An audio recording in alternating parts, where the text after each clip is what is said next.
Bem, agora nós vamos trabalhar com o Firebase Storage, uma demonstração para ver como é que nós vamos fazer o upload de arquivos, fazer o download de arquivos e como essas operações são feitas aqui em uma aplicação Android. Para fazer esse exemplo, eu usei a mesma aplicação que nós já usamos no Real-Time Database. Eu só retirei aqui, eu copiei para uma área de baixo todo o conteúdo que era relativo à parte de Real-Time Database. Nós não vamos usar isso aqui. O que obviamente não quer dizer que você não possa misturar na mesma aplicação acesso ao Real-Time Database, acesso ao Storage, acesso a outros recursos do Firebase. Isso é perfeitamente possível. Eu só optei por não colocar aqui dentro para justamente tornar isso daqui um pouquinho mais simples. Inclusive sobrou aqui uma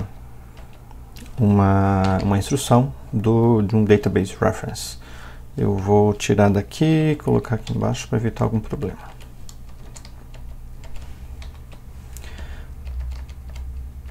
Pular umas linhazinhas.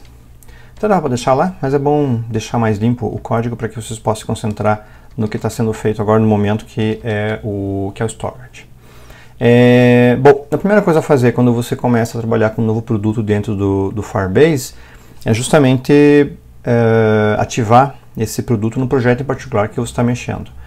Aqui no Firefox, aqui no navegador, eu estou na console do Firebase. Estou justamente na console Firebase daquele exemplo que nós já estamos usando. Está no SparkPlan, está usando o mesmo tipo de plano que nós estávamos antes. Eu vou clicar aqui no Storage e ele vai me fazer algumas solicitações para a gente poder começar. Percebam que esse tipo de solicitação pode variar sensivelmente ao longo do tempo. Então, o que vocês fizeram hoje com o Firebase para ativar o Storage, por exemplo, pode ser que num certo momento no futuro mude um pouquinho, porque é um produto em bastante evolução. Os produtos todos do Firebase acabam tendo essa característica. Alguns detalhes que a gente vê agora nessa configuração de Storage, por exemplo, no ano passado talvez, uns 6 meses atrás não tinham. Então, acostumem-se a ter uma ligeira mudança, não é nada assim muito desesperador, só uma clara evolução do que eles estão fazendo. O primeiro ponto aqui é clicar assim, aqui nesse Get Started. E no Get Started ele vai pensar em duas coisas. A primeira coisa é as regras para autenticação. A gente pode alterar essas regras depois. Nós vamos fazê-lo até para deixar mais fácil o acesso aos arquivos aqui nos exemplos, mas depois podem ativar a autenticação sem problema nenhum. A princípio ele coloca aqui essas regras. E o segundo, a gente pode clicar no Next, depois a gente altera esse aspecto aqui em particular. E depois a gente tem que escolher a localização do storage, onde o nosso default bucket, o bucket inicial, vai ficar.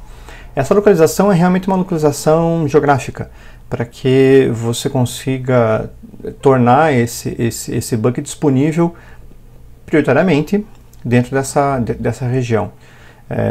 Dentro do Google Storage, dentro do Google Cloud Storage, você tem mais opções para fazer com que esse conteúdo possa ser migrado de lugar para lugar de tempos em tempos. Vocês podem perceber isso se vocês foram, se alguém viajou para um outro continente, por exemplo, você percebe que as primeiras vezes que você acessa alguns arquivos no Google Drive, no Dropbox, por exemplo, eles talvez não estejam tão rápido, mas logo logo, em geral, de forma geral, os serviços de nuvem se adaptam à sua nova localização. Você fica algum tempo dentro desse local, porque eles percebem que você mudou, por exemplo, de continente, e daí movem seus arquivos, copiam seus arquivos, espelham ele para um local mais próximo geograficamente de você. Então, o local geográfico acaba sendo útil e você não pode alterar isso depois, você pode fazer alterações aí para buckets adicionais se você tiver um plano pago, né? E nesse caso aqui, eles já colocam Estados Unidos na parte central e Europa na parte ocidental, mas no nosso caso aqui, o mais provável, eu acho que eu já passei aqui, Europe, South America, América do Sul, East One, que é basicamente onde a gente está, né? No lado leste da América do Sul. Então, clica aqui. E claro, é evidente que se você colocar em qualquer outro lugar aqui, você pode colocar até na Ásia, na parte oriental da Ásia. Seu aplicativo vai continuar funcionando. seus arquivos vão estar guardados lá. Pode ser que você tenha algum tempinho a mais para conseguir fazer o transporte dos arquivos de lá para cá, de cá para lá. Mas que ele vai funcionar, vai. Isso realmente é para fazer com que teu storage seja mais eficiente do ponto de vista de aonde você espera usar ele mais, de onde você espera que seus clientes usem ele mais. Nada além disso. Done. Então ele está criando o bucket default, o balde padrão, o repositório padrão, onde você vai guardar suas informações. No plano Spark, no plano gratuito, você só conta com o bucket default. Num plano pago, você pode criar quantos buckets forem necessários, e isso pode ser interessante porque você pode variar algumas regras de bucket para bucket, até mesmo a localização geográfica dele, segurança e outras questões. Ele está setando as regras para mim. Está um tanto quanto mais lento que eu esperava aqui. Foi. Tem algumas coisas que são dignas de nota aqui. Primeiro que esse link aqui é o link do Google File System que nós temos. Nós temos vários controles aqui, então você pode fazer upload de um arquivo diretamente aqui. Pode fazer download de arquivos assim que você coloca os arquivos aqui diretamente. Isso aqui funciona mais ou menos como o Google Drive, parecido com isso, até porque é baseado exatamente no mesmo back-end. Aqui você pode criar diretórios, pode apagar diretórios, pode tratar isso aqui como se fosse um sistema de arquivos convencional. Essa interface talvez não seja tão ágil, por exemplo, quanto a interface que você vê num Google Drive ou num Dropbox, por exemplo, porque a intenção basicamente não é essa, é permitir que você tenha acesso como um administrador do sistema, mas isso daqui prevê que a maior parte da ação, digamos assim, a maior parte das interações vão vir de uma API, seja ela Android, iOS ou o que for. Mas você tem acesso ao que você precisa aqui. Tem relatórios de uso e tem as regras de segurança, as quais nós vamos alterar para que a gente possa usar isso aqui de forma adequada. Então aqui ele está permitindo leitura e gravação se a autenticação não for nula, então se o usuário teria que ser autenticado. Eu vou trocar aqui para um if true, e então a autenticação vai ser sempre verdadeiro. Você sempre vai ter ele autenticado. Para testes está mais do que bom. Numa aplicação real, onde você tem seus usuários e o resto, pode ser que você precise usar a autenticação realmente ou usar até alguma outra maneira. As alterações foram feitas, então a gente pode voltar aqui para o Files e começar a utilizar os recursos que ele tem. Bom, a gente poderia colocar alguns arquivos aqui, mas na realidade eu vou preferir fazer tudo isso direto das APIs do sistema, até porque as regras também têm que ser consultadas nesse sentido, as regras têm que ser seguidas nesse sentido, né? Esse if true aqui. E para que a nossa aplicação possa funcionar, a gente tem que seguir as regras parecidas com as regras que nós seguimos no Real-Time Database ou em qualquer outra coisa. Nós temos aqui a documentação, então a gente pode dar um pulo no Go to Docs. Get Started for Android. Aqui tem a API Reference, pode ver todas as classes que você quer lá, isso pode ser bem interessante. E aqui ele fala novamente de como é que você registra a explicação, ele fala isso de forma geral. O que é interessante para nós aqui é que ele mostra como é que você faz, como é que você adiciona os SDKs do Firebase para a aplicação. Então, nesse caso aqui, vamos clicar nesse link do Firebase Products. Ele lista os produtos todos para nós e o Cloud Storage está aqui, com o Google Firebase. E eu tenho que colocar isso daqui, como está citado na própria documentação, no meu Build Gradle da aplicação. Então aqui eu começo com Implementation. E aqui eu coloco o recurso que eu queria. Então está aqui o Firebase Storage, é a última versão que ele tinha colocado. Vamos dar um sync. Ele vai baixar esse SDK para minha aplicação, que já está com o Real-Time Database funcionando aqui, que é só chamado como database por padrão. Gradle Sync Finished. Sim, a gente já pode começar a trabalhar aqui. Bom, dentro do Real-Time Database, a gente pensava em referências. E aqui dentro nós pensamos também no conceito de uma referência também. Só que as referências que nós vamos ter aqui vão ser para pontos dentro da árvore de diretórios do storage. Então essa referência vai ser uma referência semelhante a uma referência para arquivo. Vocês devem lembrar de como é que a gente programa com arquivos dentro de C, ou de Java, ou Python. Eles são muito parecidos nisso, porque você tem a abstração que vem do sistema operacional, onde tudo dentro do sistema de arquivos é um arquivo, né? Um diretório tratado como um arquivo, e você pode obter as listas de arquivos, pode obter ponteiros para os arquivos, e o ponteiro para o arquivo seria uma referência para o arquivo. E essa é mais ou menos a mesma coisa que a gente faz aqui, só que a gente começa criando uma referência pro Firebase Storage. Essa referência para o Firebase Storage, você pode obter uma referência padrão, um Storage Reference, que é outro objeto direto para o raiz. Mas essa referência aqui para o Firebase Storage vai se referenciar o raiz dele, e você usa isso daqui com Firebase Storage.getInstance. E o getInstance tem alguns parâmetros ali, porque você pode se referenciar a diferentes buckets dentro do seu storage, do seu sistema de arquivos, em nuvem. Eu vou deixar dessa forma aqui, porque nós estamos usando o PlanSpark, e o PlanSpark só possui um bucket disponível, então você não vai conseguir fazer muito mais que isso. Aqui dentro, então, você pode começar a achar referências para os demais objetos que você tem. E você pode conseguir uma reference, por exemplo, uma storage reference para o diretório raiz, ou para um subdiretório, ou para um arquivo em particular que você queira, ou para qualquer item que você tenha. Nós não temos nada lá no nosso storage, na verdade. Se a gente der uma olhadinha aqui, voltar para a console, ele está completamente vazio. Então nós não temos um storage aqui ainda, ou nenhum objeto dentro do storage.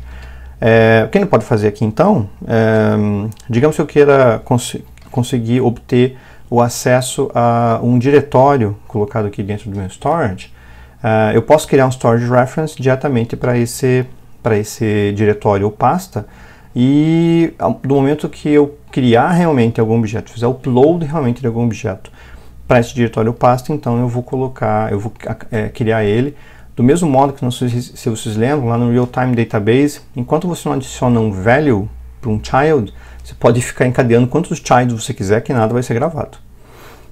Alguma coisa vai acontecer só quando tiver um value assinalado para aquilo, aí então toda aquela cadeia que você colocou antes vai acabar sendo gravada. Como vocês podem imaginar, não é muito aconselhável que você coloque coisa direto no raiz, então é bom que você sempre crie um diretório. E o exemplo que eu vou usar aqui, nós vamos fazer um upload de um arquivo, é um arquivo tipo texto. Vocês podem fazer um arquivo do tipo que vocês quiserem, qualquer arquivo, bem na verdade, mas a maneira mais fácil de tratar um arquivo aqui é criar um arquivo tipo texto local, um print writer, baseado no JavaIO print writer, e então subir ele para a nuvem. Em outras oportunidades, vocês também vão poder mexer com arquivos de imagem que vocês têm no aplicativo e mais outras coisas colocadas aqui. Para isso, então, eu vou criar uma referência chamada textos, que vai ser, na realidade, uma referência para o storage, get reference, por um diretório em particular, que eu vou chamar de, obviamente, textos. Então, dessa forma aqui, eu estou criando um diretório chamado textos, que vai ficar abaixo do raiz. Ele vai ficar abaixo do raiz porque eu estou criando direto embaixo do storage. Esse storage é meu bucket default, eu não coloquei nenhum parâmetro aqui dentro, então ele está direto localizado no raiz do meu bucket. Esse daqui é a referência para o meu diretório, e aqui dentro eu posso colocar referência para arquivos diversos, e a referência para um arquivo é basicamente a mesma referência que eu tenho para um diretório, que eu crio também um storage reference. Então, storage reference, arquivo 1, e essa referência, para que eu possa colocar ela dentro do diretório textos, eu crio ela dentro exatamente do textos. Vai ser um child dentro do textos, e ela vai se chamar arquivo 1.txt. Então, enquanto eu criar references, eu vou criar diretórios. Eu posso criar diretórios, subdiretórios, subdiretórios, subdiretórios, na profundidade que seja adequado para a minha aplicação. quando eu crio um child, realmente eu tenho um objeto. Claro que o fato de eu só criar um child aqui não vai fazer com que eu crie um arquivo lá, porque na realidade eu tenho que subir dados. Eu só vou ter um arquivo realmente colocado lá no sistema de arquivos em nuvem quando eu postar, quando eu der um put bytes ou qualquer um dos puts que vai fazer com que isso está colocado lá na apresentação, qualquer uma das 3 maneiras que eu tenho para mandar um arquivo, que é ou mandando uma read bytes, que é o modo mais fácil que nós vamos fazer aqui, e que para arquivos pequenos funciona muito bem, ou eu vou mandar uma referência de um input stream, que eu estou lendo de algum lugar. Em geral eu faço isso quando eu tenho que fazer modificações no meu stream, ou uma referência para um file. Se eu já tenho um arquivo gravado aqui no meu dispositivo, é um arquivo do dispositivo, algo do gênero, fica muito mais fácil fazer o file, que daí a API, o SDK do Cloud Storage vai se preocupar em fazer todo o controle de fluxo e todo o resto. Vai ser interessante que eu use um fluxo eu mesmo, um input stream eu mesmo, se por acaso esse input stream ele se relacionar com alguma coisa que tem que ser modificada. Então eu estou lendo um arquivo do sistema de arquivos do dispositivo e tenho que de alguma forma fazer alguma modificação nele, então de para frente. E vocês lembram que os streams dentro de Java são anexáveis, né? Eu posso ter um stream conectado a outro. E isso quer dizer que eu posso, por exemplo, colocar um stream que leia de um arquivo e anexo a esse stream, por exemplo, um stream que compacta o arquivo. Ou descompacta, se ele já tiver compactado lá no sistema de arquivos. Isso é muito prático, eu posso ler arquivos compactados no sistema de arquivos e mandar para a nuvem. Ou eu posso mandar um arquivo compactado direto para a nuvem. Mandar um arquivo compactado para a nuvem vai ter uma série de vantagens. As 2 principais é o fato que você está usando, obviamente, menos espaço na nuvem, para começo de conversa. E o segundo que você está usando menos espaço na transmissão. Um arquivo compactado, obviamente, tem menos bytes, você consegue transmitir mais rapidamente e evitar falhas nele. Um outro ponto que você pode fazer é criptografar os arquivos. Java tem um framework inteiro de criptografia que você pode usar. Então você pode subir um arquivo, enquanto está subindo ele, você compacta e você criptografa o arquivo. Você torna ele menor e deixa ele seguro, guardando lá na Cloud Storage. Então esse é um bom motivo para usar os streams. Fora isso, se é só um arquivo, vale a pena você usar somente a referência para arquivo. Nesse nosso caso aqui, nós vamos criar um arquivo que é baseado somente no array de bytes. Então ele é um pouco mais simples, nós criamos um arquivo direto na memória aqui. E deixa eu só colocar, acho que vou deixar aqui embaixo. Uma maneira de criar um arquivo em memória é com o byte array output stream. Então crio um byte array output stream, bout igual a new byte array output stream. Eu posso então gravar agora coisas nesse byte array output stream. Eu posso gravar bytes diretamente dentro dele. Eu não preciso de flush, bem na verdade, eu posso conseguir trabalhar à vontade como eu queira aqui. Um ponto interessante é que se eu quiser gravar um arquivo de textos, eu tenho que usar da mesma maneira que eu uso para sistema de arquivos comuns, né? Um print writer, porque eu tenho que usar um writer. Writer grava chars, não grava bytes. Pout igual a new print writer. E esse print writer vai se relacionar, vai estar apontado para o meu byte array output stream. Então vou apontar ele para o bout, vou passar o bout como parâmetro. Agora eu posso printar coisas para o print writer, que vai daí gravar essas coisas dentro do byte array output stream. Então, por exemplo, pout.println, este é um arquivo de textos, pout.println, esta é uma das linhas do arquivo, e mais um pout.println, deixa eu só voltar aqui o meu project.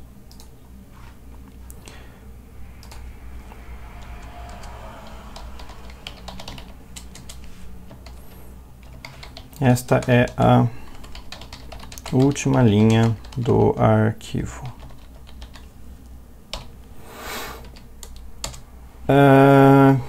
Bom, eu já gravei o que eu queria, eu vou pedir para o Pout fazer um flush aqui. Eu não lembro exatamente do comportamento do printwriter dentro do Android, se houve alguma alteração na API, mas em todo caso eu peço um flush. O byte array output stream não precisa de flush, mas quem sabe o stream que está apontado para ele precisa de um, então estou dando um flush aqui para ele mandar todas as informações. E o ponto interessante do byte array output stream é que ele vira uma array de bytes depois. Então eu posso declarar aqui uma array de bytes chamada dados, e esse dados vai receber o meu bout.toByteArray. Então basicamente agora eu tenho um conjunto de bytes, um array de bytes, que representa todo o arquivo que eu acabei de criar. Para fazer então o upload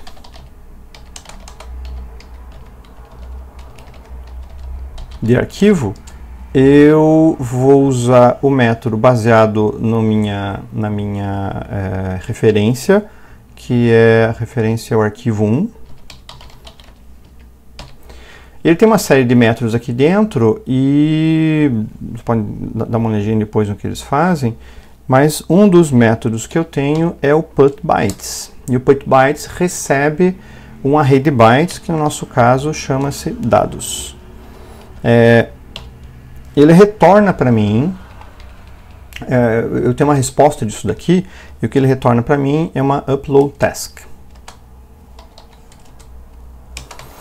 aonde eu posso anexar aqueles listeners todos e posso verificar se deu certo, tem um success, um failure, para saber se alguma coisa vai acontecer, mas nesse caso aqui, como eu só estou executando esse método, eu vou optar por não fazer a implementação do método, até porque a gente pode fazer isso depois para a leitura, vai acabar sendo obrigatório. E o que eu vou fazer aqui, basicamente, vai ser gravar esse diretório para ver como é que ele... gravar esse arquivo, rodar, para ver como é que ele vai funcionar. Vamos testar aqui. Executando tarefa. Running.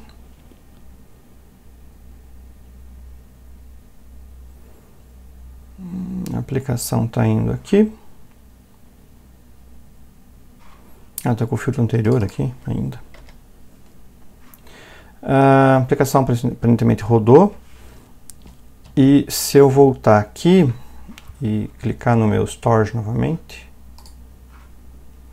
ele vai dar um refresh.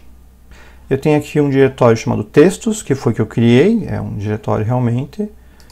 E eu tenho o arquivo 1.txt, que está criado aqui como um arquivo. Tem um ponto interessante aqui, bom, o tamanho dele é pequenininho, né, 96 bytes. Ele tem um tipo application octet stream. Lembro que, bom, ninguém falou aqui sobre MIME type, sobre o tipo que ele tem. Então ele setou com um tipo padrão. Se eu clicar no arquivo, ele mostra com os dados do arquivo. Posso inclusive baixar o arquivo, tem mais algumas opções aqui.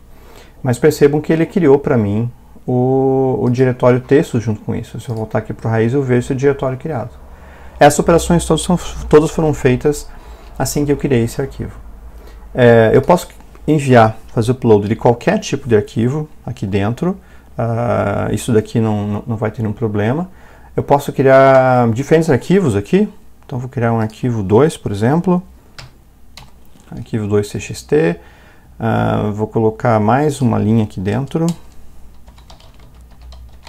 Println. Uma linha adicional para o arquivo. E eu não mudei o nome aqui da referência, mas não tem problema porque ele já tem um nome específico aqui dentro do arquivo 2.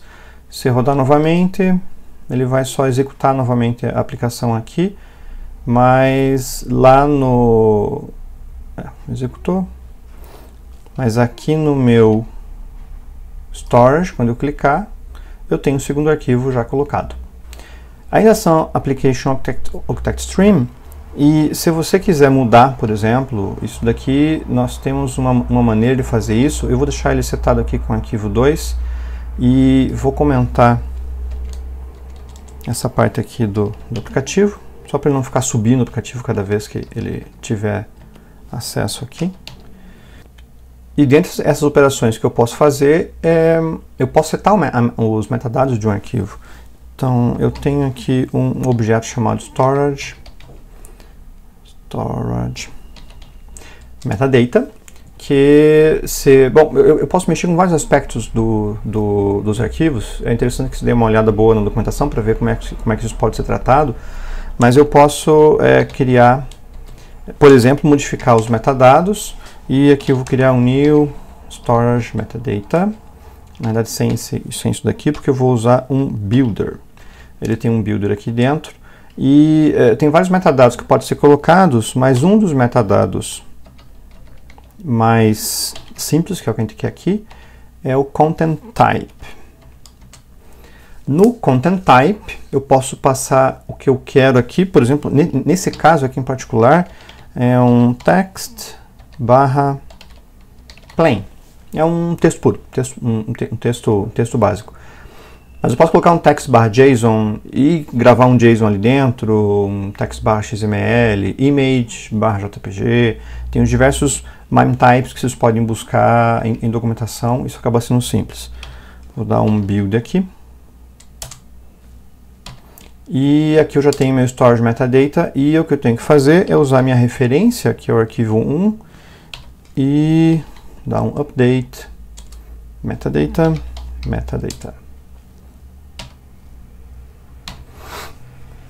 Você pode fazer isso quando a criação de um arquivo também, para que ele já suba com o metadado adequado. Isso acaba sendo bastante flexível, né? E vamos executar para ver como é que ele vai rodar os metadados.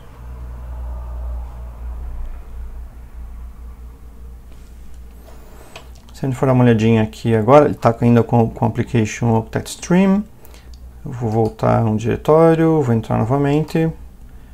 E agora esse arquivo aqui aparece como text/plain. Na realidade isso vai fazer pouquíssima diferença para o armazenamento em particular, mas é interessante quando você usar esse arquivo desse armazenamento em uma outra aplicação que precise do metadado do content type em particular para poder renderizar de forma adequada o arquivo, isso pode ser importante. Até o ícone aqui eu já uso de forma diferente nesse arquivo. Esse arquivo é um octet stream, é basicamente um monte de bytes que tem aqui dentro. Esse arquivo aqui ele já tem um ícone diferente, ele é um arquivo de texto realmente. Então o próprio arquivo aqui vai tratar ele de forma diferente. Quando você for fazer um possível download, ele já vai mostrar isso de forma adequada. Está aqui um text/plain.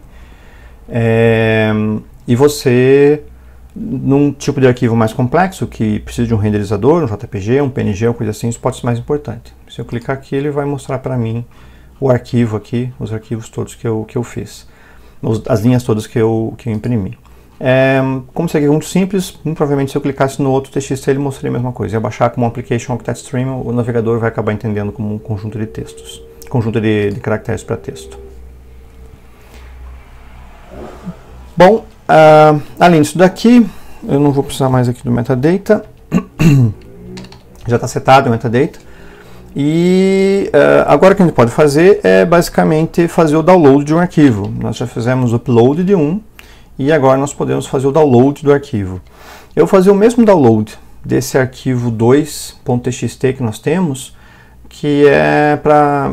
a gente vai acabar pegando o mesmo arquivo que nós subimos lá, e ele também é um arquivo de texto, fica fácil com que ele possa trabalhar. Como a gente tinha visto isso lá nos slides, na transparência, para a gente baixar um arquivo, nós também temos mais de uma estratégia. Basicamente, você pode baixar os bytes, então se o arquivo for pequeno, ou se souber o tamanho dele, e souber que o tamanho cabe na memória, você pode usar o método para baixar a memória. Você pode baixar para um arquivo direto, ou você pode baixar uma referência, um URL dele, para, de alguma forma, tratar numa aplicação que use URLs. Então, a aplicação já está preparada para isso, de alguma forma, for codificado, isso pode ser útil. Eu vou mostrar aqui o exemplo de como é que você baixa com o arquivo, e na documentação você tem todos os dados para baixar de outra forma, e vão perceber que basicamente é a mesma coisa. Então, esse aqui é um download, arquivo, deixa eu separar um pouco mais aqui, opa, e eu já tenho a referência, que é o arquivo 1 aqui. E assim como eu tenho o put bytes para colocar lá, eu tenho o get bytes.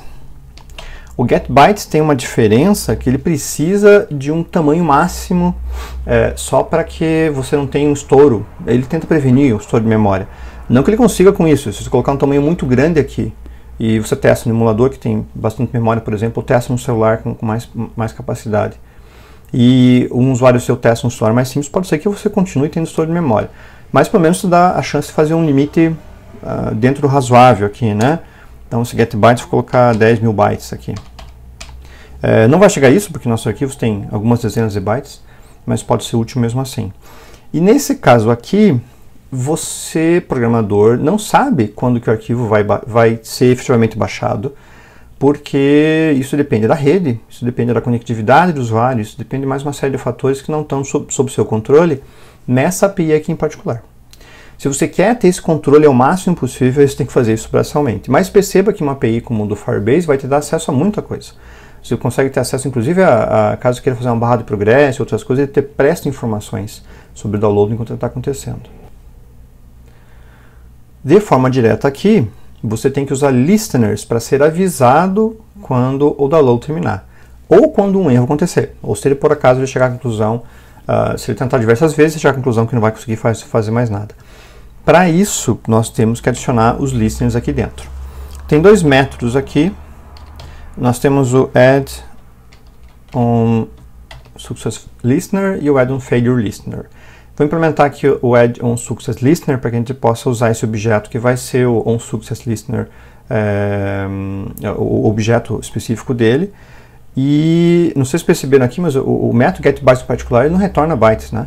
Ele vai permitir que o listener seja adicionado e então aqui dentro você pode colocar um new on success listener que recebe um byte, uma array de bytes. Já está mostrado aqui qual que é o protótipo do método que você tem e o nosso amigo Android Studio já nos ajuda e coloca aqui o método on success colocado.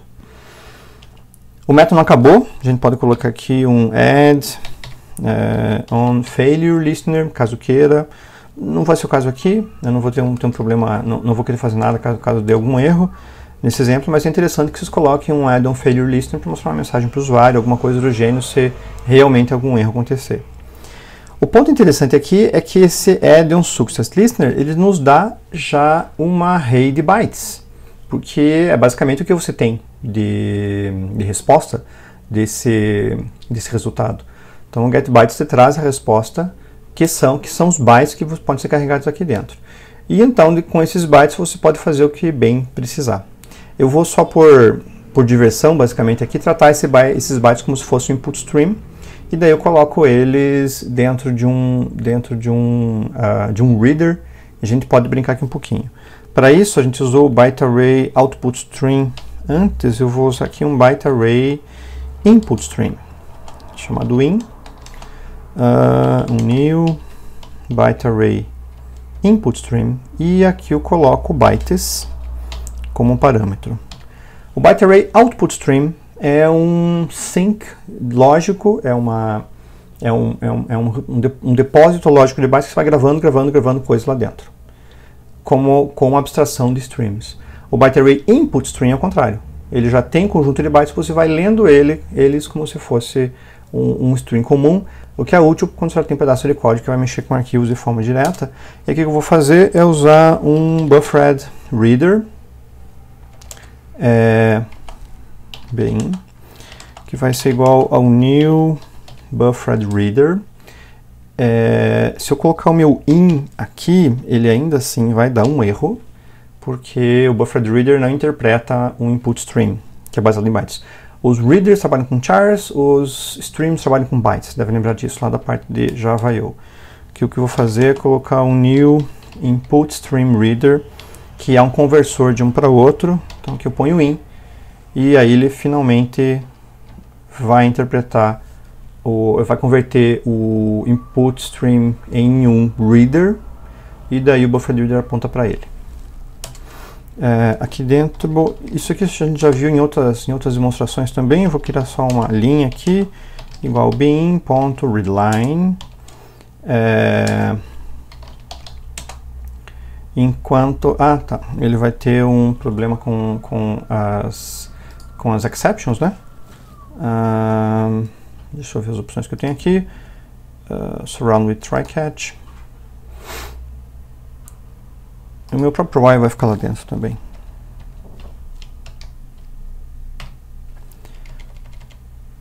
As operações todas vão gerar problemas assim, né? Então, enquanto a linha não for nula,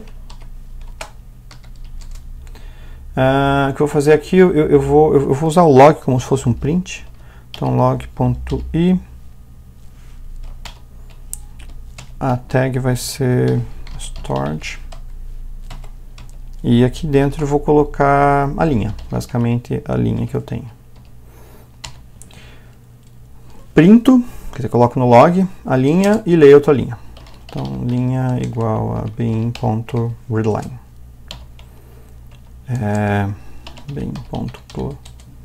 Eu não resisti a colocar o close ali, mas eu estou mexendo com um byte array input string, isso nem chegava a ser necessário, mas mania por mania eu sempre acabo colocando aqui dentro. Vamos rodar isso daqui. Então, aqui o ponto interessante que nós temos aqui é o fato de que, uma vez que eu tenho a referência, eu uso o getBytes, passo aqui o tamanho máximo que eu tenho para ele, e dentro do listener eu vou ser avisado que deu certo ou que deu errado no onFailure, mas dentro do listener então que eu recebo meu resultado. Porque até que o sistema termine de fazer o download efetivamente, conectar com o servidor em nuvem lá do Google File System, baixar e me entregar esses bytes todos, eu não tenho certeza e eu não tenho um byte, um array de bytes disponível ou um input stream. Ele termina, então me entrega. Aí eu posso trabalhar. Vamos executar aqui.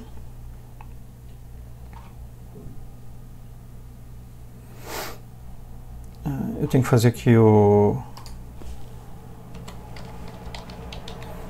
só um filtro, né, no logcat. E aí ele mostra para mim aqui, esse é um arquivo de textos, linha do que, vou adicionar a última linha, que é exatamente o que eu tinha colocado lá no arquivo. Então ele leu e eu podia tratar isso daqui internamente como eu quisesse, guardar dentro de uma string ou de um string buffer, de um objeto JSON, se fosse um JSON ou o que for. De um ponto de vista geral, o que a gente fez aqui foi mostrar exemplos bem simples de como é que você pode subir arquivos, como é que você pode fazer o download de arquivos e algumas operações que eles têm. Tem mais operações adicionais lá, e um ponto bastante interessante é vocês lembrarem de que boa parte dessas operações tem um success e tem um onSuccess listener e tem um onFailure listener, e que isso pode ser útil principalmente em operações que são mais longas, que você não tem a certeza exata de quanto tempo ela vai levar, porque não está sob seu controle. Quem controla o que está acontecendo com esse fluxo, com esse stream e o resto, é o próprio Firebase Storage, é a API do Firebase Storage. E ele que vai te entregar os dados do arquivo quando finalmente o arquivo ficar pronto. Antes disso, você não tem essa possibilidade. Mas isso torna a tua programação bem simples. Você pede para ele fazer o download disso e espera. No momento que ele chegar, que ele tiver os dados, ele te avisa, olha, tá, o onSuccess aqui está rodando. Não necessariamente vai ser no momento que você... Para esse arquivo muito pequeno aqui, é evidente que ele faz de forma rápida, né? Mas no arquivo maior, não necessariamente vai ser nessa velocidade. E pensando numa rede mais intermitente, com algumas falhas, você pode acabar tendo um tempo para um arquivo maior, né? Um tempo para esse download consideravelmente maior. E por isso que esse Design Pattern de Inversion of Control é interessante. É aquele padrão assim, não ligue pra gente, a gente liga, né? Não fique esperando, eu te aviso a hora que alguma coisa estiver pronta e você pode seguir com a tua aplicação enquanto isso está rodando. Bom, isso aqui é só para vocês verem os exemplos básicos de como é que o storage funciona. Espero que vocês tenham achado útil e nós nos vemos na próxima palestra, na próxima demonstração. Até mais!